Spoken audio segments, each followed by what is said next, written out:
Salut, faites vos vœux sur Gasland. Sur un terrain de 80 par 40, deux équipes vont s'affronter.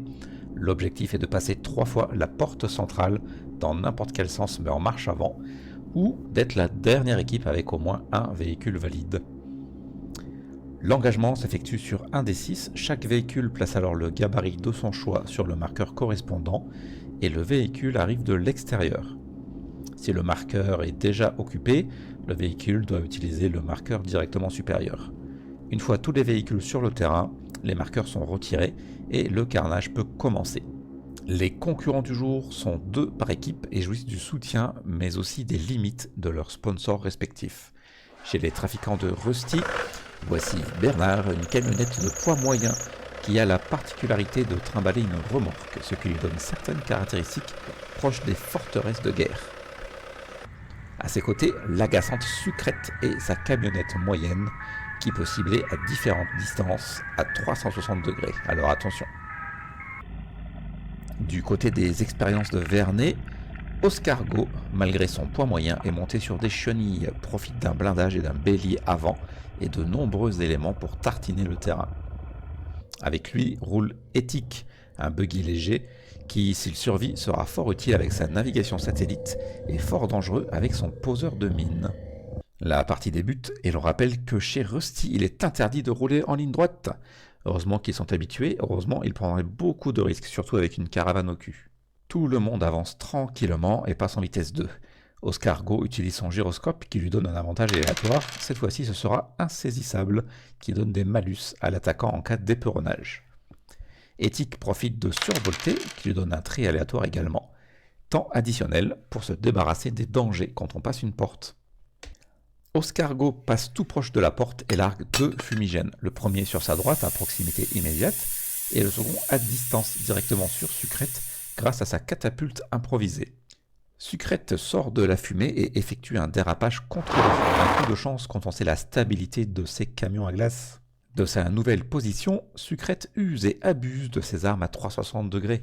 Elle vise Ethic et Oscargo avec ses mortiers de fusil à pompe. Oscargo n'a pas d'autre choix que d'encaisser pour le moment.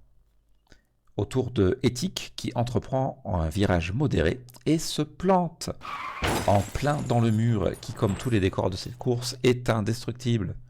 Pas de chance, le buggy léger prend cher et cumule déjà plusieurs dégâts et dangers. Et ce n'est pas terminé. Autour de Bernard. S'il ne sait pas conduire droit, il sait dévier juste et vient percuter Ethic sur le côté.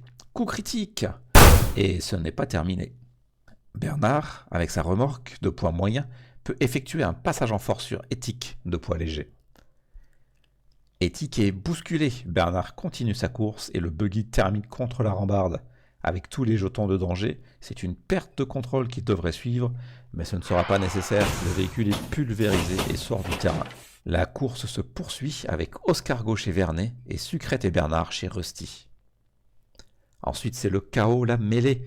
Sucrète passe la porte et fait gagner 1 point à son équipe, mais se retrouve contrainte de virer serré pour éviter Oscargo. Ce faisant, elle évite de justesse une collision avec son équipier Bernard. Juste après, Oscargo fonce dans le tas et Sucrète est sur son chemin. Bernard n'a pas beaucoup d'espace pour manœuvrer et il vient percuter le flanc de Sucrète. Heureusement, ils s'esquivent mutuellement. Cependant, ce n'est pas terminé.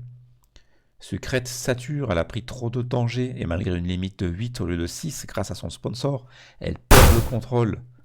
Elle parvient par miracle à se faufiler entre Bernard et le mur et compte bien profiter de cette posture à présent avantageuse. Un molotov bien placé et Oscargo prend feu. Ce dernier n'a pas terminé de subir les attaques des trafiquants. Bernard fonce tout droit, c'est-à-dire autant que possible, sur le flanc de son adversaire. Bam! Collision. Bernard largue l'une de ses tourelles automatiques et tire au canon laser, ce qui occasionne de gros dégâts.